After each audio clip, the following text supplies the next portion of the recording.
Bonjour, dans cette vidéo, nous allons parler des canettes. Canettes sur les Elna et Janome 830L et 550E. Vous trouverez en pages 9 et 10 beaucoup d'infos très utiles concernant les canettes sur ces brodeuses. J'attire votre attention sur un petit encadré où il est bien précisé que sur ces machines, il est déconseillé d'utiliser des canettes pré-bobinées. Vous allez donc fabriquer vos propres canettes vendues sous toutes les marques de fil à broder et des canettes compatibles de marque Elna et Janome.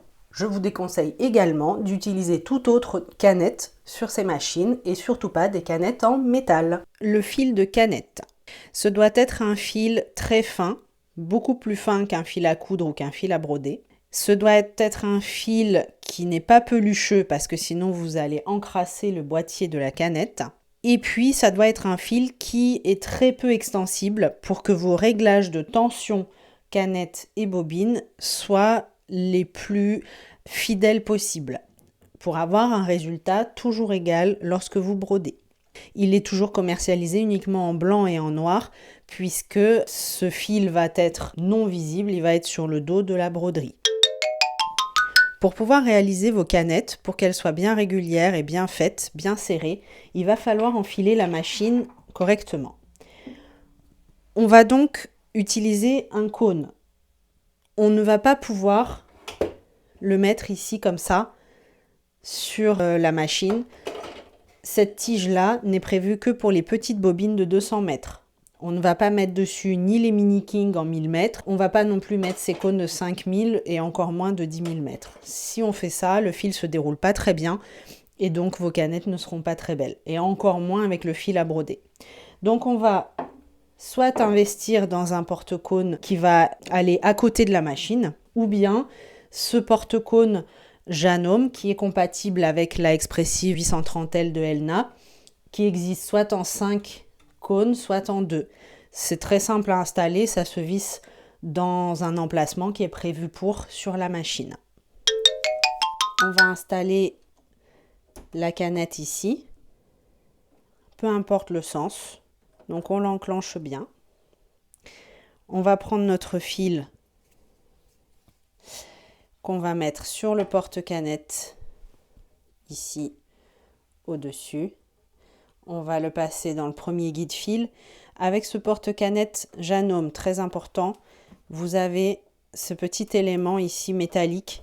Il y a un trou qui est prévu pour. Il est livré avec, il faut l'installer. C'est un guide fil supplémentaire qui va pouvoir vous servir avec le porte-cône. Ensuite, on ne va pas enfiler ici de la même manière qu'on enfile pour broder. On va se servir ici de ce champignon de tension et on va toujours tenir son fil à deux mains. On va passer dans un sens puis dans l'autre. C'est-à-dire que notre fil se croise ici, vous voyez, au niveau de ce petit champignon et on s'assure qu'il est bien passé dedans. Il arrive ici sur la canette. On va simplement faire quelques tours et couper le fil. Une fois qu'on est prêt, on pousse ici vers la droite. Et là, la machine se met en mode bobinage de canette. On règle la vitesse de bobinage toujours sur le maximum. C'est là qu'on aura le plus de régularité, le plus de tension sur la canette. Une fois qu'on est prêt, on peut appuyer sur Start. Nous, ce qui nous intéresse, c'est de voir à quel point le remplissage de la canette est régulier. On ne veut pas qu'elle soit en cône. Notre canette est légèrement conique. On va venir jouer sur le réglage de ce champignon avec le schéma que vous voyez à l'écran. Lorsque la canette ne tourne plus, je réappuie sur le bouton Start-Stop pour arrêter le moteur. Je débraye ici le levier du porte-canette et je coupe le fil. Maintenant, nous allons voir comment mettre correctement la canette dans son emplacement. On enlève le cache. Bon, là, il y a une canette qui était à l'intérieur. Ici, sur le cache, vous avez un petit schéma qui vous montre le sens dans lequel le fil doit se dérouler. Donc, lorsque je tiens ma canette à deux mains, mon fil, il arrive ici par en dessous et la canette se déroule dans le sens inverse des aiguilles d'une montre. Je tiens le fil dans ma main droite, je tiens ma canette dans la main gauche, j'insère la canette dans le logement, je continue à tenir ce fil bien fermement et avec ma main gauche, avec un doigt, je maintiens la canette dans son logement afin qu'elle ne tourne pas. Je vais venir ici insérer le fil sous ce guide-fil ici métallique.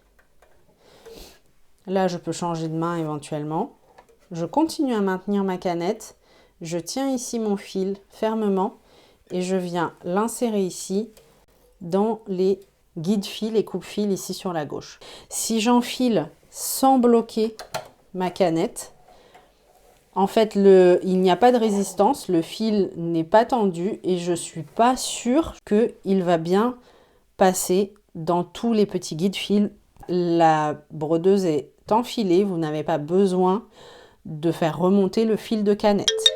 Alors, nous allons voir maintenant comment faire pour régler les alertes automatiques liées à la canette dans les réglages de la brodeuse.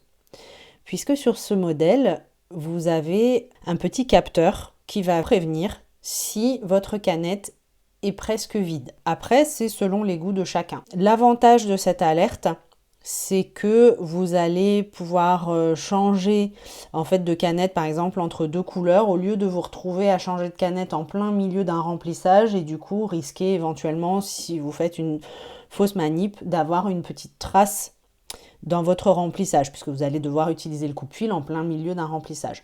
Mais ça fera l'objet d'une autre vidéo. Vous avez tout à fait la possibilité, évidemment, de changer de canette en plein milieu d'une broderie sans que ça se voit. Mais c'est vrai que ça demande un petit peu de manipulation et puis il ne faut pas stresser, parce que dès qu'on stresse, on fait des bêtises. Bon. Mais du coup, je vais vous montrer comment faire ce réglage. Donc on va aller ici dans le menu de réglage de la machine.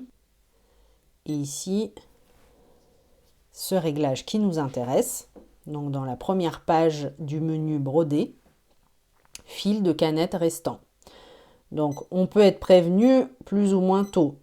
Si on veut être prévenu vraiment dernier moment, concrètement, moi, il reste sur la canette un petit millimètre de fil que je, du coup, déroule manuellement pour vider ma canette pour pouvoir la refaire. Si ici j'appuie sur moins, voilà, j'ai éteint la fonction qui me permet d'être prévenu lorsque la canette est vide.